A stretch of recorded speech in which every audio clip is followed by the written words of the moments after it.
2026 ఫిబ్రవరి 7వ తారీఖున యూట్యూబ్లో నేను T20 వరల్డ్ కప్ అనేది ఇండియా గెలవటం జరుగుతుందని చెప్పడం జరిగింది. అంటే టోర్నమెంట్ స్టార్ట్ అవ్వకముందే చెప్పడం జరిగింది. అది మార్చి 8వ తారీఖున అది ప్రూవన్ అయ్యింది. ఇది యూట్యూబ్ ఛానల్లో పెట్టడం జరిగింది. వార ఫలాల్లో పెట్టాను కూడాను. మీ కింద డిస్క్రిప్షన్ లో లింక్ ఉంటుంది. నిజమా కాదా అనుకుంటే కనుక లింక్ ఓపెన్ చేసి చూడండి. ఇండియా 2026 T20 వరల్డ్ కప్ గెలవబోతోంది. జై శ్రీరామ్. 2022 నుంచి 2026 మార్చి వరకు మొత్తం 20 ప్రెడిక్షన్స్ అనేవి ప్రూవెన్ అయ్యాయి. అవన్నీ కింద డిస్క్రిప్షన్ లో ఇవ్వడం జరుగుతోంది. ఇది నిజమా కాదా అనుకుంటే కింద డిస్క్రిప్షన్ లో లింక్స్ ఓపెన్ చేసి చూడండి. నిజమైతేనే నా ఛానల్ ని సబ్స్క్రైబ్ చేసుకోండి. మిథున రాశికి అధిపతి బుధుడు. మిథున రాశిలో ఆరుద్ర 4 పాదాలు, మృగశిర 3, 4 పాదాలు, పునర్వసు 1, 2, 3 పాదాలు ఉంటాయి. ఈ నక్షత్రం వాళ్ళందరూ నేను చెప్పే మాస ఫలితాలు వర్తిస్తాయి. ఈ మాసంలో మిథున రాశి వారికి లగ్నం నుంచి గురువు 2వ స్థానానికి వస్తారు 2 జూన్ నుంచి. శుక్రుడు లగ్నం నుంచి 2వ స్థానానికి వస్తారు 8 జూన్ నుంచి. బుధుడు లగ్నం నుంచి 2వ స్థానానికి వస్తారు జూన్ 22వ తారీఖు నుంచి.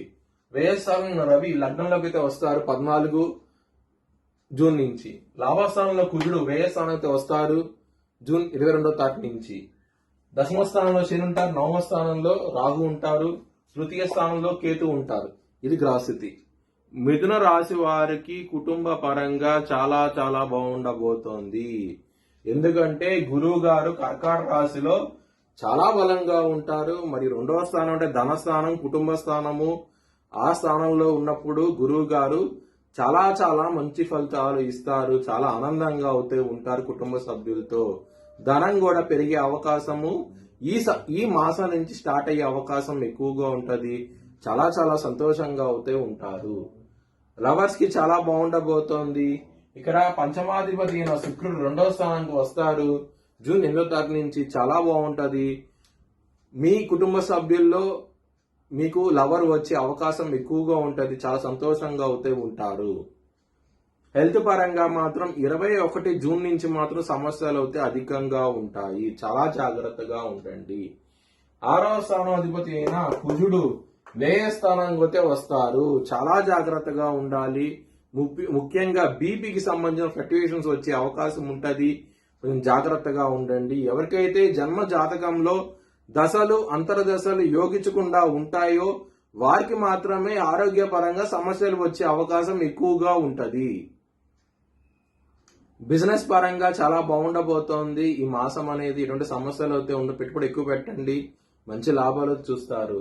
మ్యారేజ్ పరంగా సప్తమాధిపతి అయిన గురువు 2వ స్థానంలో ఉచ్చ స్థితిలో ఉన్నారు కాబట్టి మంచి ఫలితాలు ఉంటాయి. మ్యారేజ్ పరంగా ఎవరైతే మ్యారేజ్ కోసం ప్రయత్నిస్తున్నారో ఖచ్చితంగా కుదిరే అవకాశాలు కూడా ఎక్కువగా ఉంటాయి ఈ మాసంలో. మీ జన్మ జాతకంలో కనుక దశలు అంతర్దశలు సప్తమాధిపతి నీచంలో ఉండటం కానివ్వండి, సప్తమ స్థానం మీద చెడు గ్రహాల దృష్టి ఉన్నా సరే ఇది వర్తించదు. మీ జన్మ జాతకంలో కనుక దోషం ఉంటే కనుక ఖచ్చితంగా ఇబ్బందులు ఉంటాయి. గోచార ప్రకారము గురువు 2వ స్థానంలో ఉన్నా సరే మీకు కొంచెం కష్టాలే ఉంటాయి. జన్మ జాతకంలో దశలు యోగించకుండా ఉంటే కనుక. కెరియర్ పరంగా చాలా బాగుండబోతోంది ఈ మాసం అనేది. కొంచెం జాగ్రత్తగా అవుతే ఉండండి. గురువు గారి దృష్టి 10వ స్థానం మీద పడుతోంది. మధ్యమంగా ఉండబోతోంది ఈ మాసంలో అవుతే కనుక. వృత్తిపరంగా మాత్రం చాలా చాలా ఆనందంగా అవుతే ఉంటారు. మీ భవిష్యత్ వివరాల కోసమై హెచ్ఎల్ఎన్ జ్యోతిష్యాలను సంప్రదించండి.